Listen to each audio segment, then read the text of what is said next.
Looking out over the ocean toward the horizon, sun, sea, and sky form an endless vista, a never-ending cycle of tide, wind, and waves. Here, far from shore, strange events have unfolded. These stories stretch the boundaries of our imagination and challenge our beliefs. This is a true story of such events from the accounts of the sailors and naval aviators who experienced them. Professional military service members who want the world to know that what they encountered is real.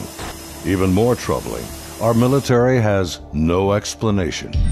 The answers seem to elude everyone, like reflections on the waves, yet they are out there.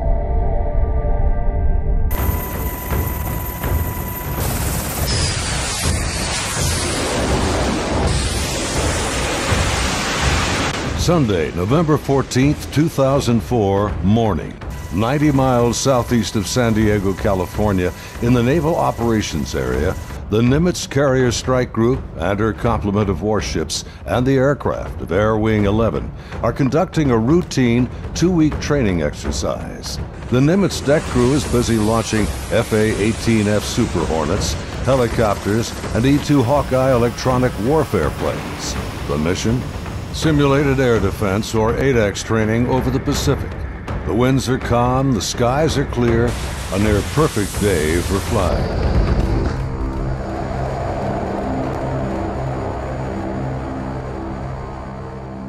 Nearby, the guided missile cruiser USS Princeton has been tracking unknown aircraft that appear and disappear from her sophisticated Aegis radar screens. The Spy-1 radar is one of the most advanced sensors ever deployed. Princeton's main role is air defense of the strike group. For the past few days, Senior Chief Kevin Day has noticed these peculiar craft appearing on his radar screen. In some cases, they seem to descend from space and then suddenly plunge to near sea level in seconds. Coupled with the unidentified nature of the craft and lack of clearance, these extreme flight observations are very troubling to the crew assigned to protect the carrier group from aerial threats. In this case, we were a little bit southwest of San Diego, usually about 60, 70 miles off the coast. I don't know exactly where it was at that day. And we were getting ready to do an air defense exercise. On this morning, pilot David Fravor of the VFA-41 Black Aces fighter squadron and his wingmen prepared a launch from Nimitz for the air defense training exercises. As they launch their FA-18s, they have no knowledge of the events happening nearby. In this event, we rendezvous at the cap, so we're going to come off the aircraft carrier, we're going to climb up to 20,000 feet. We're going to go to our point about 40 miles south. We're going to hold, wait for the other airplane. Dave's 2-seater Super Hornet is Fast Eagle, and his wingman's jet is Fast Eagle 100. Commander Fravor leads the Black Aces and has over a decade in the air wing, but his wingman for the day is a new pilot, a young officer on her first carrier deployment. She's paired with Lieutenant Commander Jim Clean Slate, her backseat weapons systems officer, for the mission. Jim will manage navigation and the advanced radar and targeting pods on the aircraft.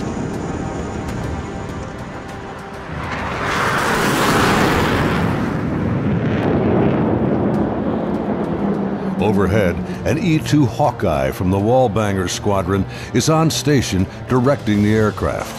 Banger provides eye-in-the-sky command and control during carrier flight operations. Back in the Combat Information Center on Princeton, the mysterious objects are back. And today is the first time Senior Chief Day has jets in the air that can intercept the mysterious aircraft. Day briefs the captain, and they agree to send the Hornets. The Air Intercept Controller aboard Princeton, call sign Charlie, radios the Hawkeye and takes control of Fast Eagle. Banger, Charlie, over. Charlie's a Banger, good, over. Banger, Charlie, do you hold unknown air contact, raw, 270-48, 28,000 feet, bogey, over. Charlie, Banger, negative, radar picture's clean. The E-2 radar operators have been frustrated in their attempts to get a radar return on the unknown aerial target that Princeton is tracking. Even with their 24-foot radar dish, they can't get a lock on the object. Banger Charlie, transfer fast Eagle flight to Charlie Control, button 13. We have a real tasking for them, over. Charlie, Banger, roger. Taking fast Eagle to Charlie Control, button 13. Fast Eagle Charlie, stand by for real tasking. Charlie, fast Eagle, roger, send it. Contact, bra, 270, 41, 20,000 feet, bogey, snap, 270, over. Roger, bearing 270, 41 miles. As we start tracking out to the west, they're calling, hey, 30 miles, and they're giving us, it's called a BRA, bearing range and altitude. So they're saying, hey, contact is 270, 30, 20,000. 100, go trail. 100. Say state. State 12,000 pounds. Clean, do you have it? I'm trying to get a track on it now. They sent link 16, but my radar picture is clean. The next radio call takes everyone by surprise. Fast Eagle 110, say loadout. 110, what's your weapons loadout? Wings clean, Princeton. We just have CAT-M training missiles and they're not coming off the rail. Now the controllers have the pilot's undivided attention. Normally, the squadron doesn't carry live ordnance when training. What do you guys think that was about? What, about the loadout? I have no idea. Maybe it's drug runners or something. Yeah, it could be. Or a lost Cessna out of SoCal. I don't like this. Fast Eagle Charlie, contact bra 16034, 8,000 feet, bogey, over.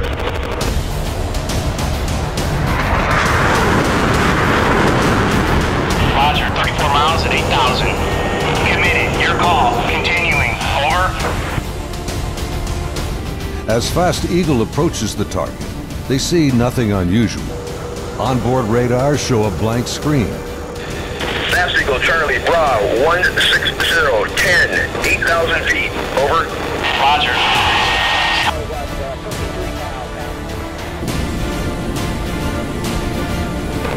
Fast Eagle Charlie, merge plot, over. When they get to a point where they call merge plot, which means the contact that we're trying to see and us are inside the resolution cell of the radar, which means they can't discern the two of us. They just see one blob. Confirm the object appears stationary. I had it at 17.7. Show it. We have basically no airspeed on it. Hey, you guys seeing us? What is that?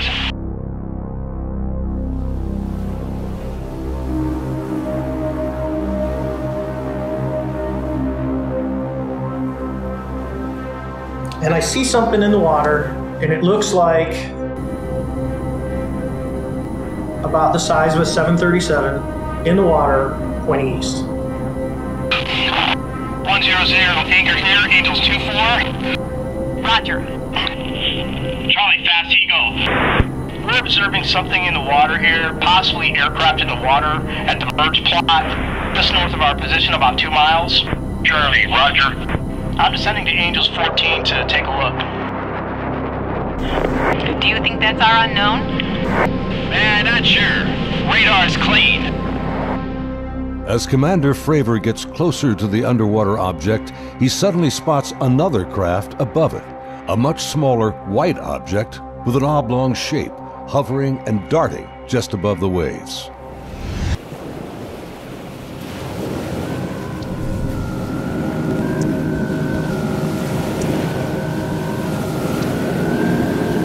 So it would be on the right-hand side of the airplane, just forward of the wing line, is this little white, which looks like a tic-tac, which is why we call it the tic-tac, and it's moving around erratically, so it's doing this.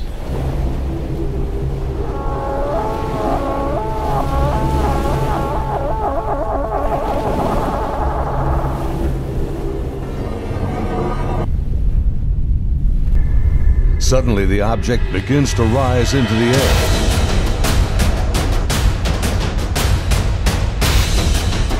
Hey, this thing just turned on my nose. It's coming up. 2 miles. The strange craft begins mirroring the turn rate of Fast Eagle. 21 Bogey, 287, 2 miles, Angels 5. We're coming down and it starts coming up. So it's going towards 9 o'clock, we're going towards 3 o'clock. You're starting hard at 3,000 meters. And we do this all the way around until I get all the way back towards about the 9 o'clock position. Engaged.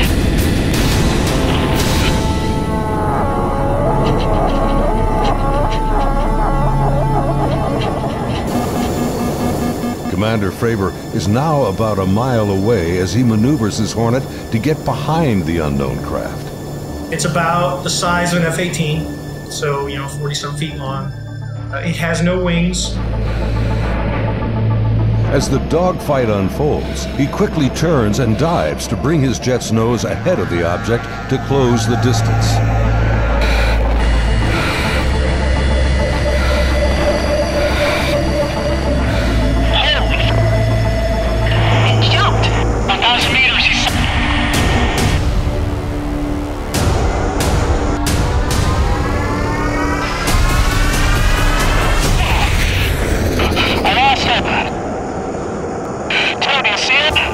Suddenly, the Tic-Tac rockets past. It's gone beyond the horizon in the blink of an eye. It literally is 1 minute it's there, and the next minute it's like poof, and it's gone. I saw it go 137. No tally. That didn't just happen. Say again.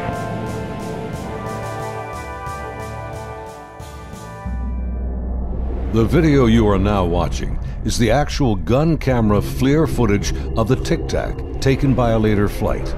This is the first video ever released by the U.S. government showing military planes engaging UFOs. The advanced targeting pod, known as FLIR, works in both TV mode and infrared mode. The film reveals no control surfaces, no exhaust plume, a uniform heat signature, and no visible means of propulsion. Commander Fravor also saw a much higher resolution FLIR film on board the carrier, which showed 2 L-shaped antenna-like objects protruding from the bottom of the craft. During these intercepts, Senior Chief Kevin Day reported numerous pilots encountered the Tic-Tac UFOs, and at one point, he reports the sky was raining UFOs as they dropped from 28,000 feet to the sea. So we start going back to the cap, and the Princeton controller calls us up, and he says, hey, I'll never forget it. He goes, sir, You're not going to believe this, but the bogey is now back at your cap station, over. Dude, this is a fucking drone, bro. There's a whole fleet of them. Look on the ASA. My God. Just 11 years later, fighter jets from USS Roosevelt filmed this anomalous object off the coast of Florida in 2015. Well, if there's like this thing, it's rotating. Like the Nimitz encounter, they too were conducting routine training when fleets of UFOs were encountered by the pilots. The Nimitz encounters remained cloaked secrecy for over 13 years. The first-hand testimony about UFO sightings is practically unheard of from military service members. Thanks to the brave and honest accounts of the sailors and naval aviators who have come forward to relate their experiences, and of the remarkable videos they filmed that day, the silence has been broken. If you or someone you know has witnessed unknown objects from military ships or planes, please contact us at the address on your screen. You can remain anonymous. As we strive to understand these encounters and come to terms with what they mean, there's something far beyond the horizon and the limits of our comprehension waiting for all of us.